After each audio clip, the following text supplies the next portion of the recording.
MashaAllah. That is the Holy Prophet's wives. Yes, the Prophet. Sayyidina Aisha, Sayyidina Khadija. Yes. MashaAllah, the mothers of the Ummah. MashaAllah.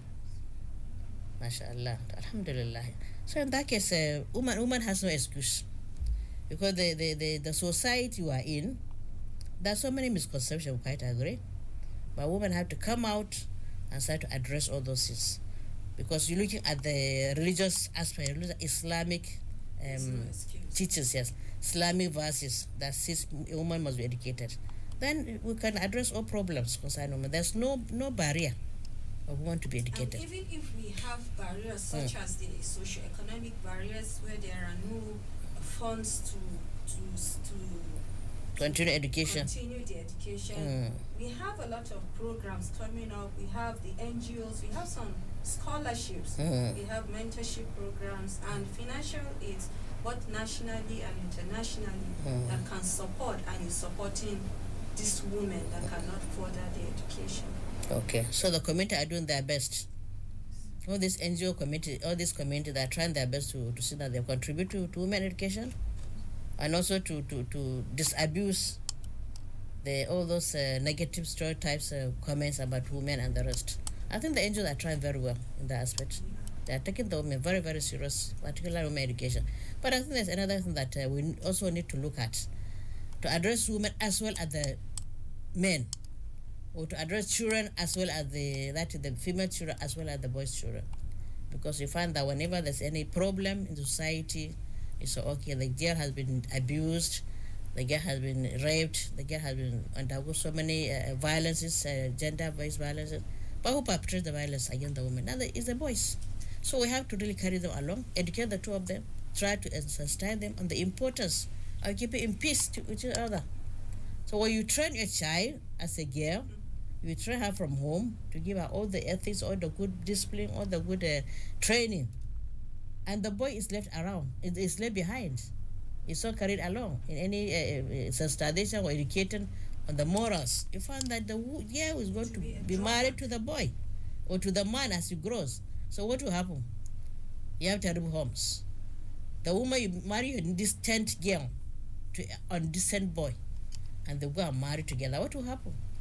So there will be a lot of problem with the family problem. I affect the children. So we have to go back to status quo and start training the two together. Whatever you tell the girl, you have to tell the boy.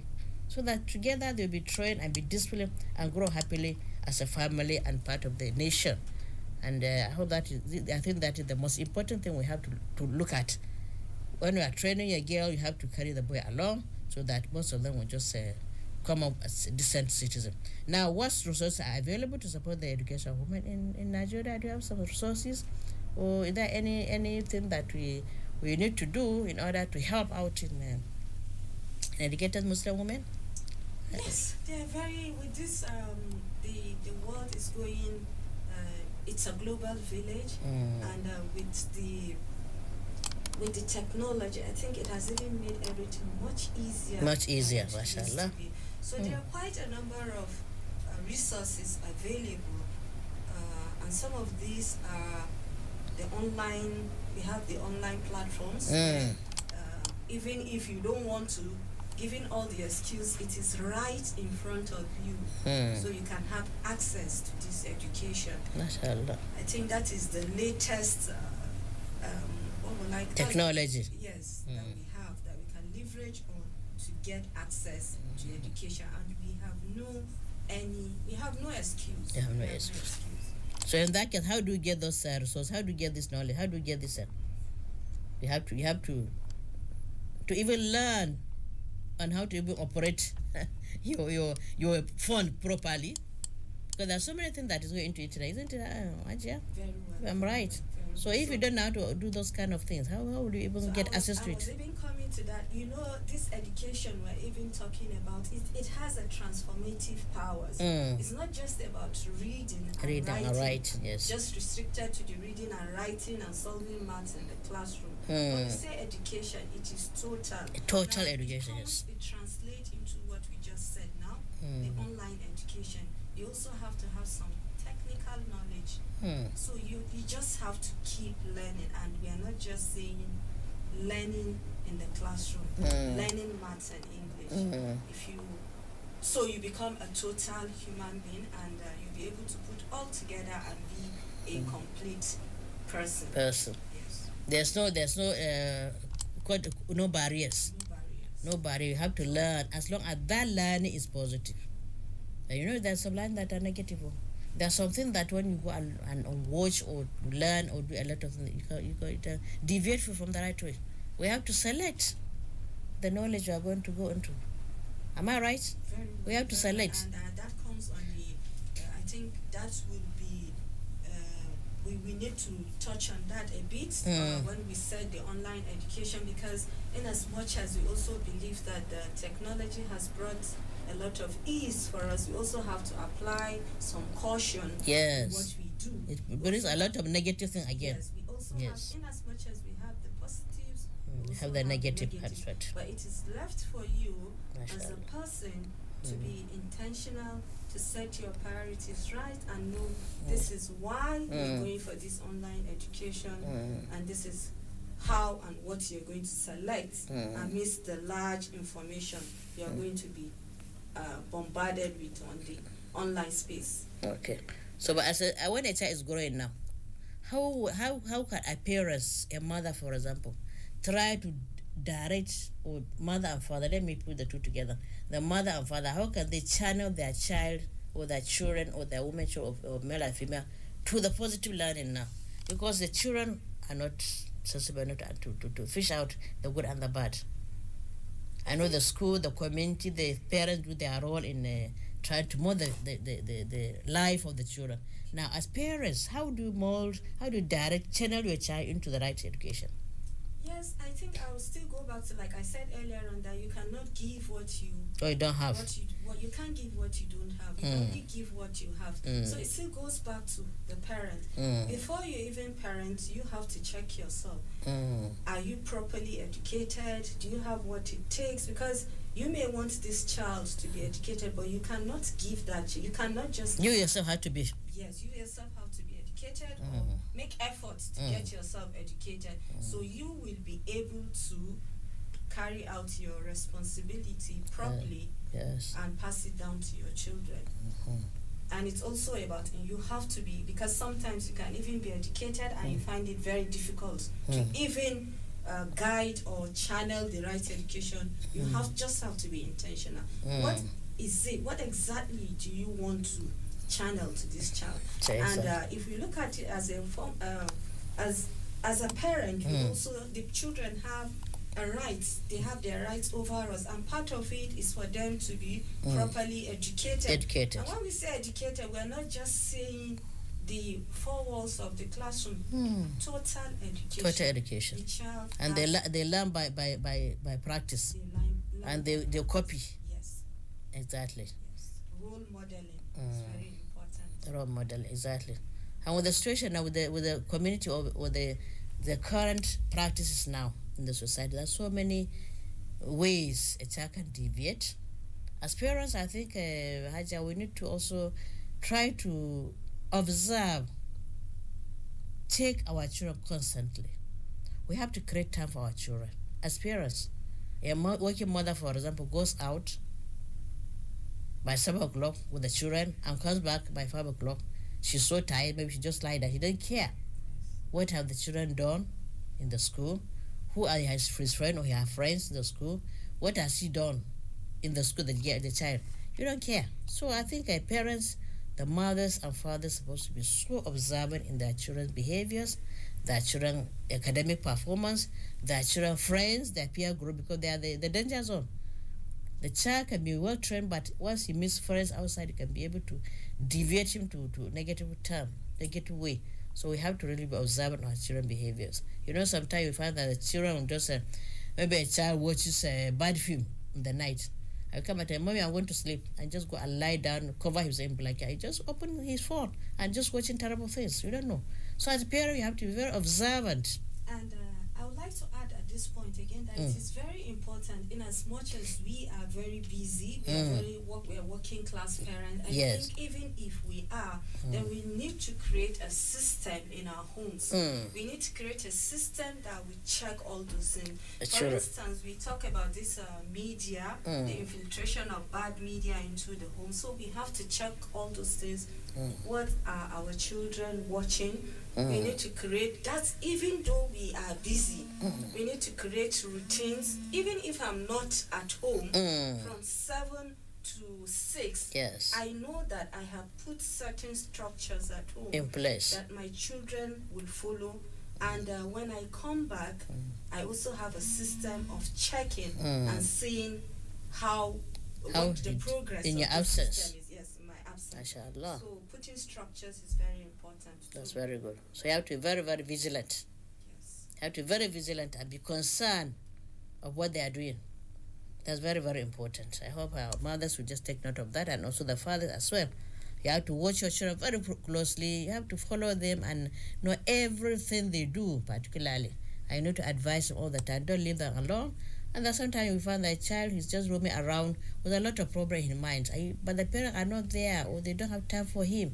So it's very important that we listen to our children. Very. And ultimately, I think we should not rule out dua. We should not rule out dua. Yes. Dua is key. Yes. As a parent. In fact, in the morning, you have to sit down with the children and try to pray to them, talk to them, read your Quran with the children, try to impart a lot of teachings.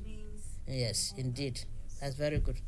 May Allah help us to do that to our children. Amen. Now, how can Muslim women use their education to improve the society? As I said, education is very important now. Now, if they're educated, man, how can they add value to the society? How, in which way? We don't want to know, because everyone say, the woman's education is in the kitchen. What can a woman do? How can a woman improve the society? How can a woman put her own add value to the society?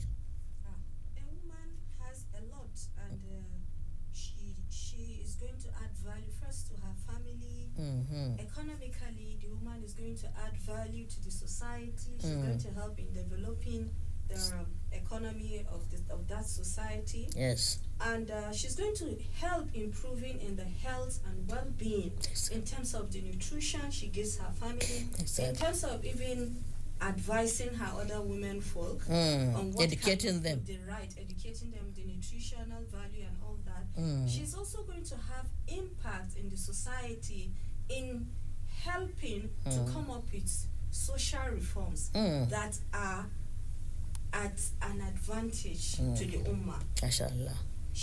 She has a lot. Let's look at it in terms of some professions, like the legal profession. She can have impact in the society by helping in advocating and also helping in fighting for some of the disadvantaged vices in the society. Mashallah. I believe that any society that does not carry the women along is missing a whole lot of a lot.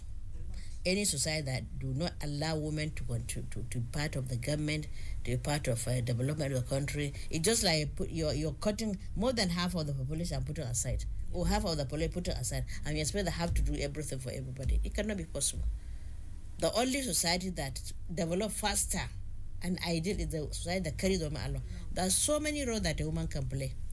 Though there are some roles that maybe it's not so ideal for the woman, but there are so many roles that a woman can play to contribute her own quota.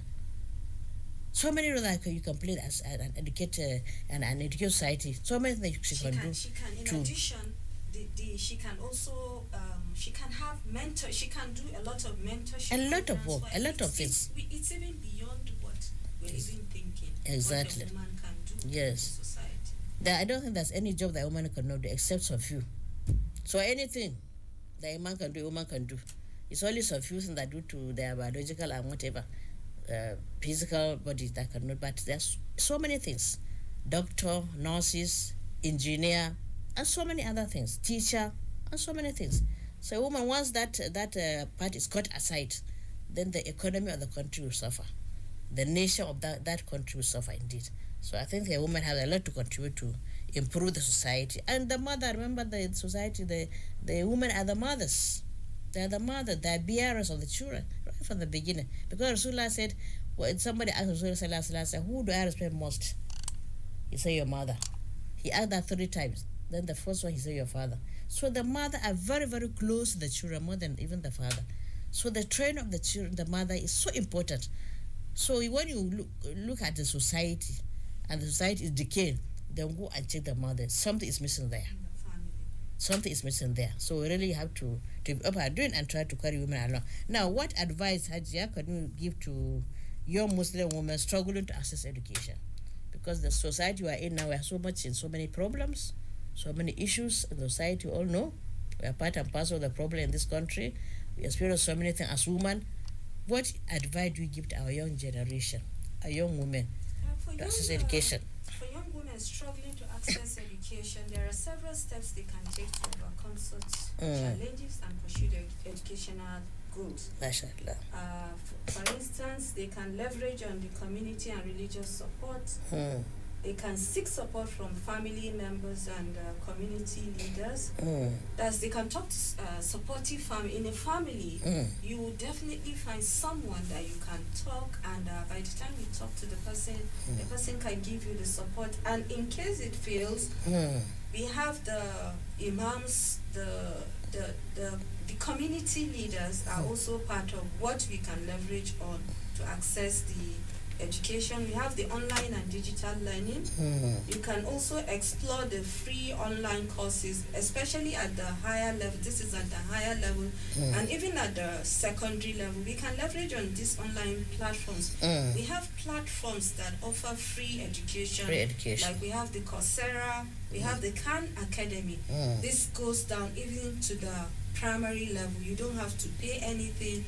All you need is an internet access, and you'll be able to access whatever you want to, free of charge. Inshallah.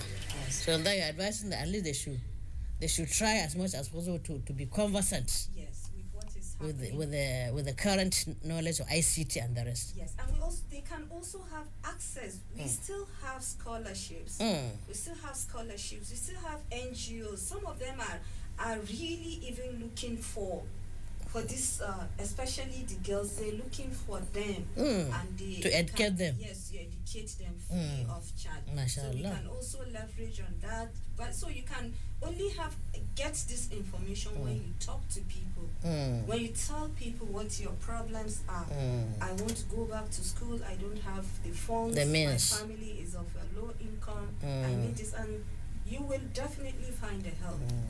So, but the girls, for example, need to be a light on that, because so many of our girls don't know. They are not conversant. I think what you need to do is try to make these children to be conversant with this practice, to be conversant with this ICT, which is very, very important. You discover that in the north, there are women are not so much into that. So we have to really make the people be conversant, because it's only when you know that you'll be able to access. If you don't know how you go about it, how will you know where it is? So we really have to educate our women to be able to. And that is why I'm saying it's not just education. As in education has transformation. Transformation. So it's not just about what we're thinking. Oh, we just have to send them to school. It has more. For this insight and really be many attractions. There are so many deviation sites. So we need to really carry that along as mothers, and also try to let them know that education is very, very important in their life. Along when it comes to education. We thank Allah subhanahu wa ta'ala for giving us the opportunity to be here today. Amala, thank you so much. May Allah reward you with the hearts of Alhamdulillah, Alhamdulillah. MashaAllah, Alhamdulillah, Rabbil Alameen. Well, thank you viewers for listening to us. And for viewers